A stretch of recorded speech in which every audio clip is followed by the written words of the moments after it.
معانا الفنانة الكبيرة عليا بالعيد في اختتام مهرجان حسيبة رشدي للموسيقى والسينما في دورته التاسعة.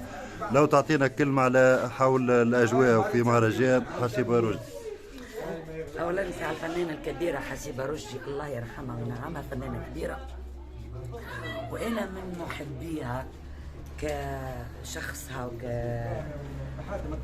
كغناها وتمثيلها، زاده فنانه بأداء معنى الكلمه، الله يرحمها. بزينة انا مش غريبه عليا، جيت قبل بزينة واليوم كيف جيت لحفل الجمهور يعني كلهم تلامذه ومحليهم، بسم الله ما شاء الله عليهم، قديش واعيين وقديش محليهم. وعملنا معناها عطينا أمسية حلوة مع بعضنا.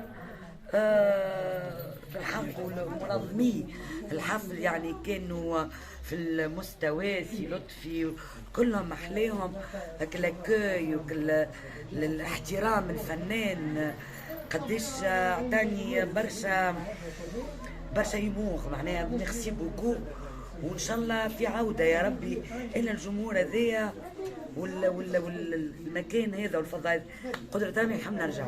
مرحبا بك في بازينة في جمين، وان شاء الله مهرجان حسيبة رشدي نشوفوه معنا في مستوى اقوى من المستوى اللي هو فيه، يولي مهرجان وطني اللي هو مطلب ما بنوا معناها المسرح دار الثقافه، انا معناها محليهم